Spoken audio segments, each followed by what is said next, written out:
Welcome to MKUltra. Would you like to be fried with that? The Making of Assassins, MKUltra style. During the severe torture and psychic-directed energy assassination attempts, the victim is encouraged to commit acts of violence against anybody the attackers can make the victim believe is doing it to them. Usually it's neighbors, ex-lovers, or ex-bosses. The directed energy weapons test victim will easily be discredited as a violent loony in the news. The police and FBI will not ask any further questions about the incident either because of trained ignorance or orders. If the victim survives this phase, which can last several months or years, a hypnotic pulsing is used to subdue the victims so that they don't seek revenge on military installations or the CIA for trying to kill them and for torturing them. An apathy signal and permanent hypnotism is used to keep the victim subdued until their death in a soulless, mind-controlled emptiness, trapped in a secret prison camp in their own brain. I'm feeling very proud to be American right now. Have I congratulated you yet for living in the land of freedom? How to defuse Manchurian candidates, walking time bombs, and CIA-programmed assassins.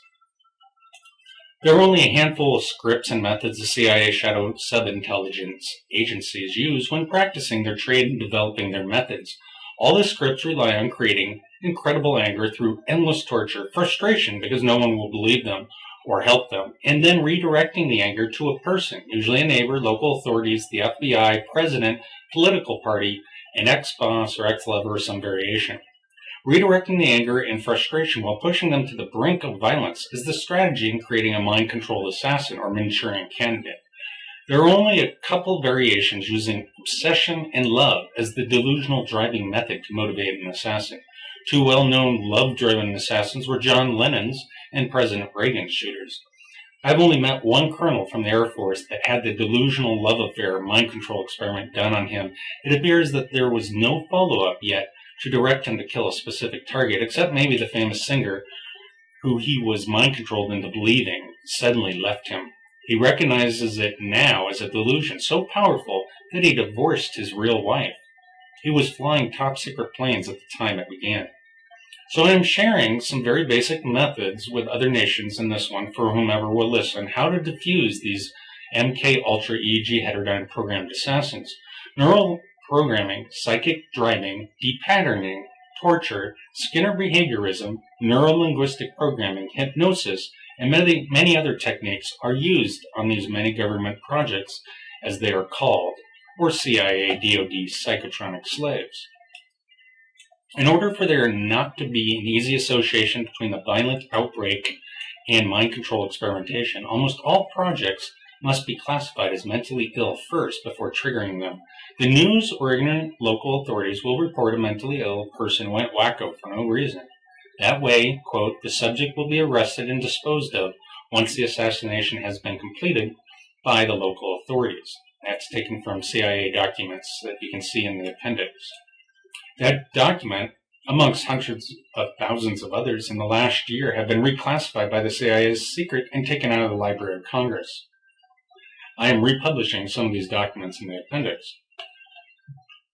It is truly sickening how this has all been covered up and will never make it into the public school history books to warn the next generation to be more vigilant, maintain the standards of the Constitution by selflessly putting time into political activism and educating themselves on the issues. Just watching the HypnoTube will do nothing but program you with paid advertisements and government-sanctioned information.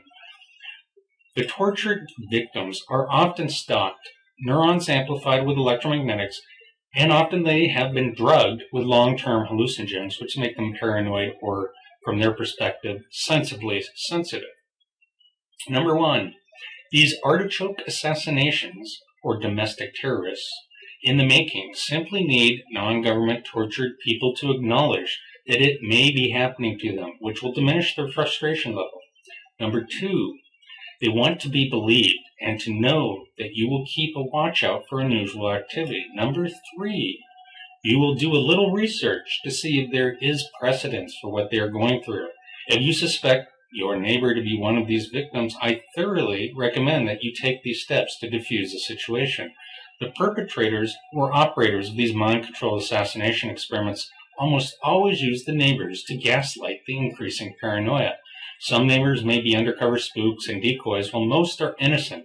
The torture, which feels like you are being microwaved, is timed with the neighbors coming home from work and often doing home repairs with construction-like equipment. Voices are thrown from the neighbors' apartments using ventriloquism methods I described earlier in this book. You won't believe how many victims are 100% convinced their neighbors or cars parked outside their homes containing this very sophisticated weapon is being used locally. They file lawsuits against their neighbors or worse. It is all about the timing of the torture and the voices. Naturally, over time, the victim will see a complete correlation of neighbor movements and noise correlated with their pain and suffering.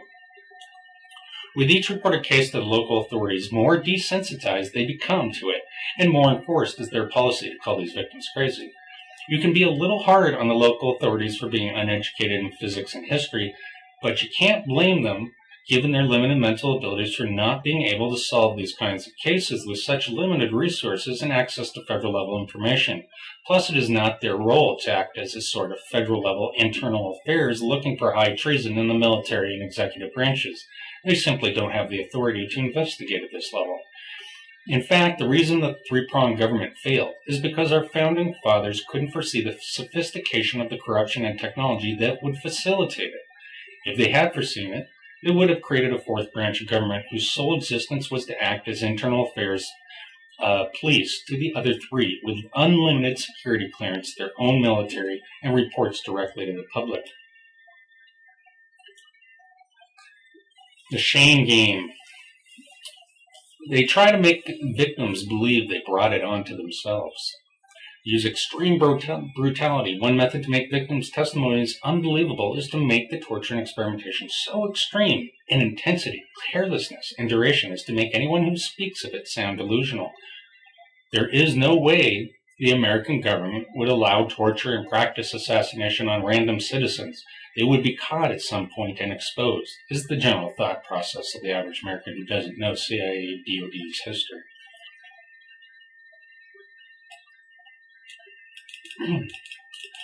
Dream manipulation. Our revels now are ended. These are actors, as I foretold you, were all spirits, spooks, and are melted into air, into thin air, and like the baseless fabric of this vision, the cloud-capped towers, the gorgeous palaces, the solemn temples, and the great globe itself, yea, all which it inherits, shall dissolve, and like this insubstantial pageant faded, leave not a rack behind. We are such stuff as dreams are made on, and our little life is rounded with a sleep. Shakespeare, The Tempest, 4.1. E.G. Heterodyne inspired Hollywood movies. These weapons tests by treasonous power addicts and the conspiracy on people for the last 30 years have inspired many movies besides The Matrix. I have seen many movies where television white noise communicates voices or images. Poltergeist and White Noise are movies which describe the effects of Stockland's patent on voice transmission directly to the audio cortex. It is simply an amplification of the perceived sounds in the frequencies of the audio transmission.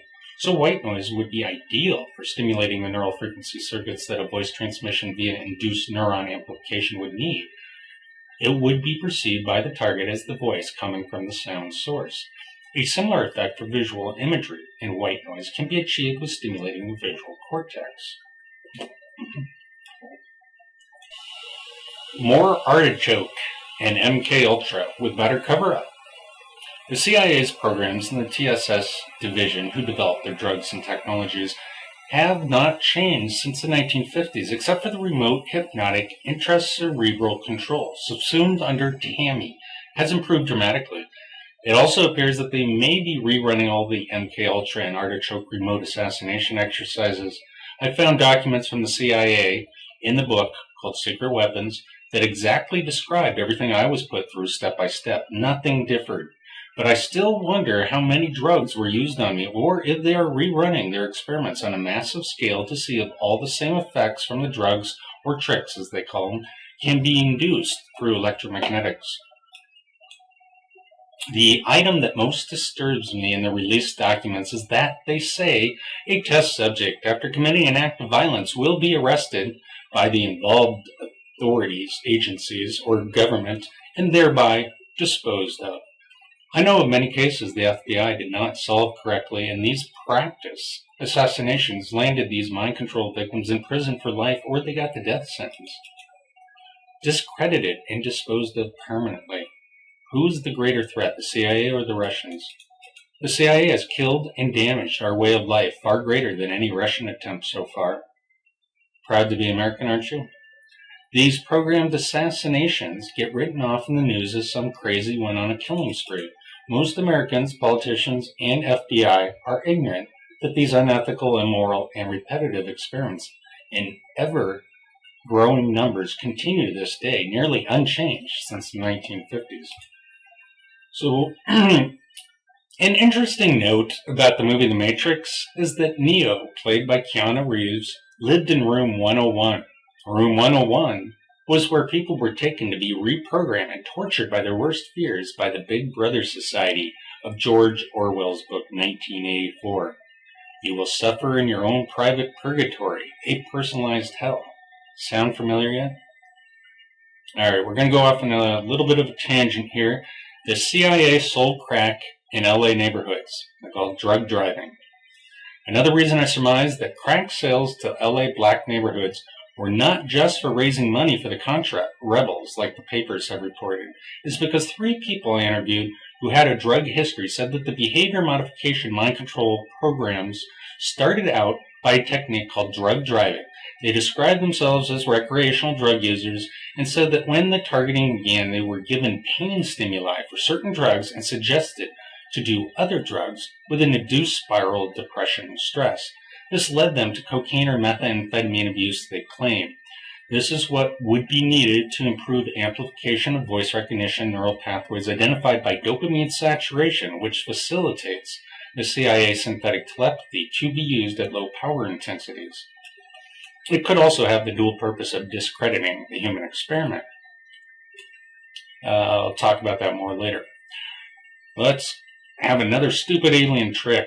Here's a funny experiment conducted on me. My EG brain partner bit into a lemon. The sour reflex cloned to me, and they were able to capture the reflex to replay it continuously. They always told me in advance what they were going to test.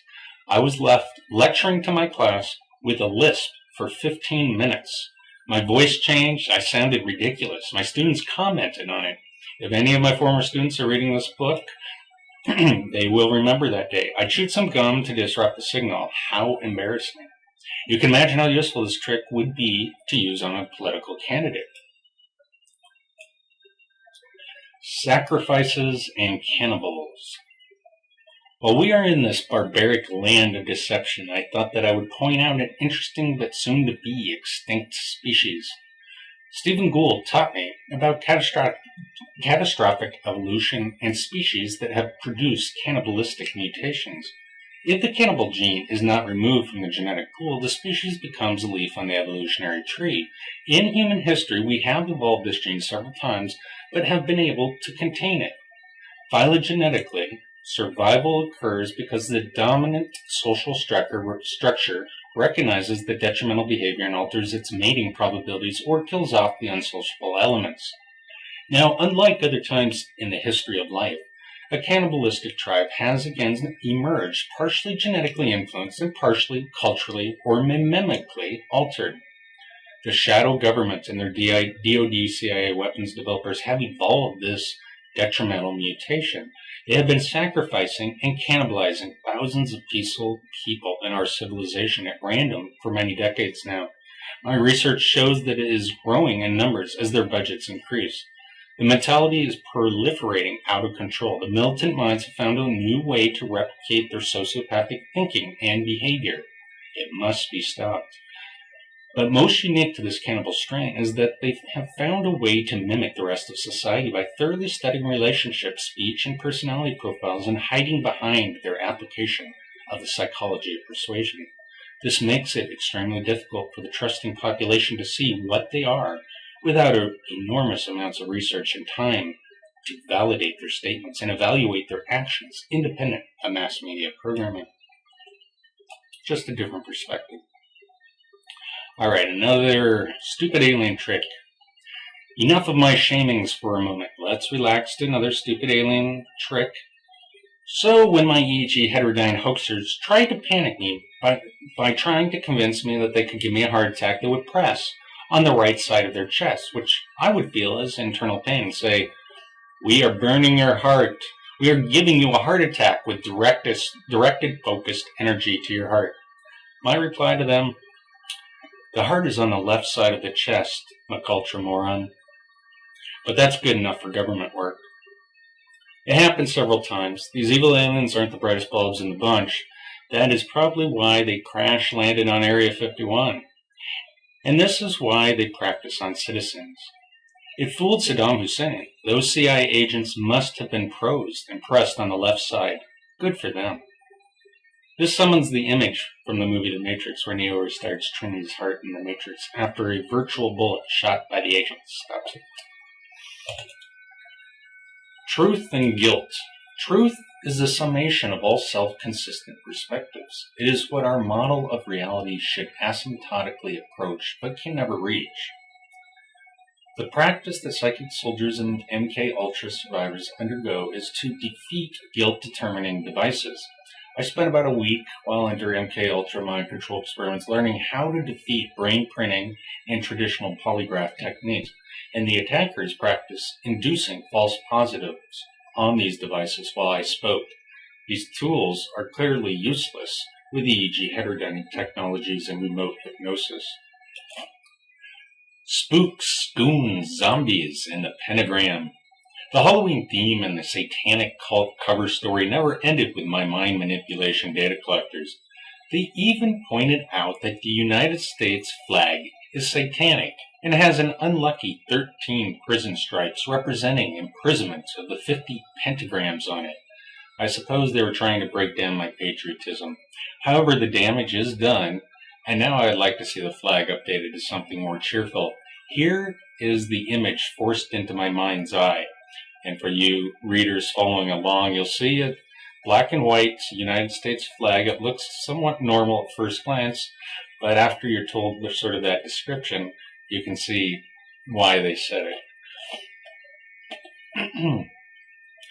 I'm going to get a little bit philosophical here. Let's talk about genetic and cultural memory. Our DNA has a memory. If you model DNA as a biochemical computer, you can understand how memory is created in the evolutionary machine. Let's ask, why do birds or sheep flock? At some point there must have been a survival advantage, since the sole purpose of the genetic program is survival.